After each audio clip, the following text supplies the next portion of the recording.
Bonjour à tous, merci de nous rejoindre au Parlement européen pour Ici l'Europe. Sus aux paradis fiscaux, c'est le message de Bruxelles ces dernières semaines. Mais la volonté politique est-elle réellement là? Eh bien, nous poserons la question à nos invités dans quelques minutes sur ce plateau. Et puis, nous ferons en seconde partie un détour par le Portugal. Nous recevrons pour grand invité celui que l'on surnomme le Gandhi de Lisbonne, le maire de la capitale d'origine indienne, chef de file des socialistes, qui espère bien devenir Premier ministre dans quelques mois. Le 18 mars dernier, à Bruxelles, Pierre Moscovici, le commissaire français aux affaires économiques et financières, a lancé la charge contre le dumping fiscal. Certaines entreprises attirent les multinationales en leur accordant une fiscalité quasi nulle.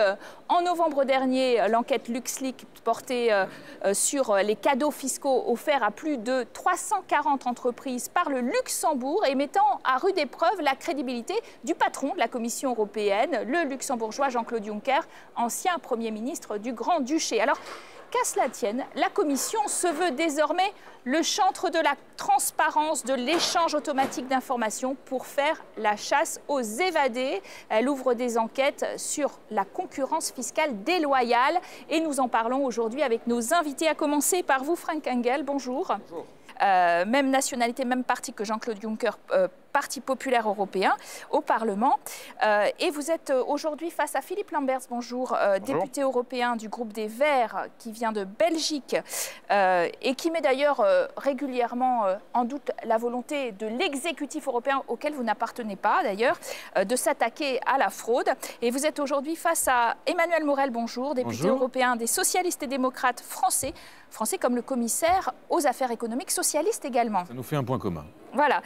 La fraude fiscale coûterait plus de 1 000 milliards d'euros par an à l'Europe, sans même parler d'optimisation fiscale. La volonté politique d'en finir est là, Monsieur Engel?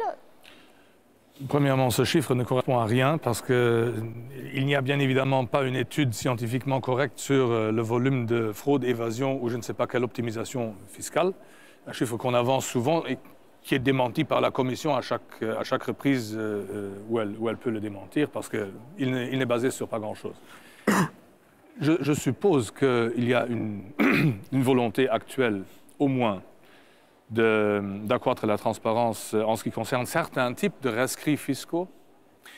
C'est-à-dire des arrangements, expliquons pour nos téléspectateurs ce que le terme est un peu obscur. Un rescrit fiscal est une décision fiscale préalable prise par une administration fiscale d'un pays donné ou d'une ville donnée ou d'une région donnée. Quelqu'un qui a des avec une grande entreprise, généralement. Avec une grande entreprise, généralement multinationale, sur base de types de capitaux qui rendent une imposition plus conséquente difficile. Ouais, c'est ce qui a posé problème dans LuxLeaks et beaucoup d'autres scandales, justement, par rapport aux... C'est une pratique très répandue en Europe. La plupart des États membres pratiquent ce genre de petits arrangements entre amis qui consistent en effet à faire des cadeaux fiscaux et d'habiller la chose de manière plus ou moins légale.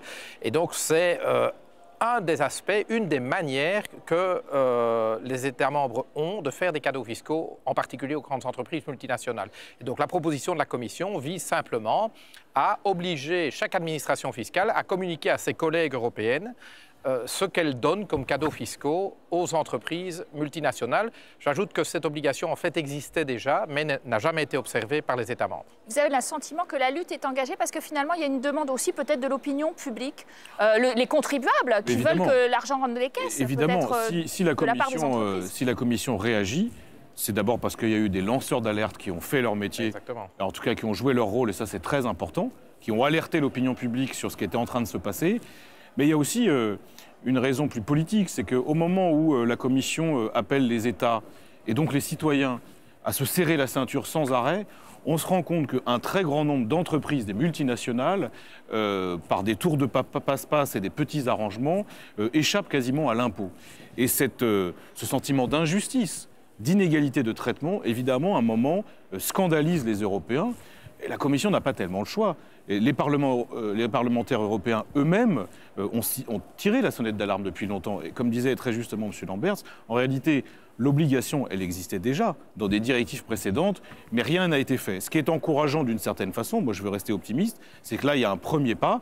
À charge pour nous aussi, parlementaires, d'enjoindre la Commission à aller beaucoup plus loin. Parce vous avez bien planté le décor, hein, mais on le disait, suite à des révélations en cascade, l'Europe lance une offensive contre les petits arrangements entre amis, il faut les appeler comme ça, des États avec les multinationales.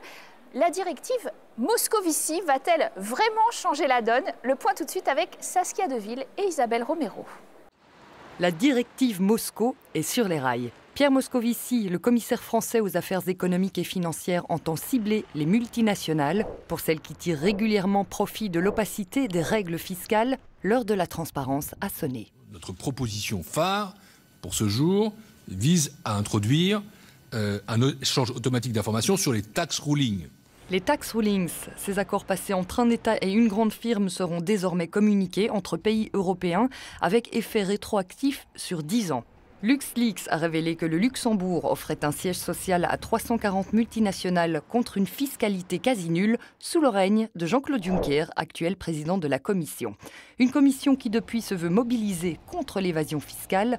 La directive sur la transparence sera-t-elle efficace ?